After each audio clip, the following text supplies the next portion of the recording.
আসসালামু আলাইকুম, কেমন আছেন সবাই? আজকে আমরা গিয়েছিলাম সিলেটের হবিগঞ্জ জেলার মাধবপুর থানার বিভিন্ন চা বাগান পর্যটন কেন্দ্র দেখার জন্য।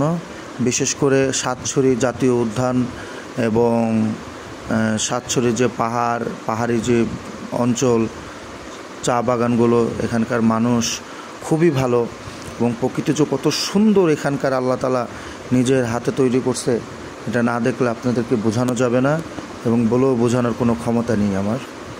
3 বন্ধু ঘুরতেছিলাম, মাঝে মধ্যে কিছুটা ভিডিও ছবিও তুললাম, একা একা গাড়িও চালাইলাম, সব কিছু ঘুরে খুব ভালো লাগলো দিনটা। আজকে প্রায় 8 থেকে 9 দিন সিলেটে অবস্থান দিত, এখানেই ঘুরছি। আগামীকাল হয়তোবা যাব শ্রীমঙ্গলে, ওখানে কিছুটা একদিন থেকে আসব। খুব সুন্দর সিলেট, এটা দেশের বাইরে যাওয়ার দরকার নেই ঘোরার জন্য, বাংলাদেশটা ঘুরে দেখলেই যথেষ্ট। এটা হলো বাংলাদেশ ইন্ডিয়ার একদম বর্ডার এবং এখানকার পাশেই আছে আবার দমদম লেক, খুব স্বনামধন্য একটা লেক, খুব সুন্দর। এখানেও এসেছিলাম আমরা ঘোরার জন্য, পাহাড়ি অঞ্চল চারপাশে। বাড়িতে ফিরতে ফিরতে প্রায় রাত 9টা, গহীন জঙ্গলের মধ্যে দিয়ে যাচ্ছিলাম।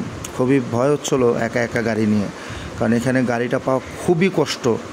প্রায় 10 মাইলের ভিতরে 1-2টা সিএনজি পাইছিলাম, 17 মাইলের ভিতরে। এর ভিতরে বাইক নষ্ট হয়ে গেছিলো, খুবই আতঙ্কিত ছিলাম রাস্তায়। যাক, বাড়িতে ফিরে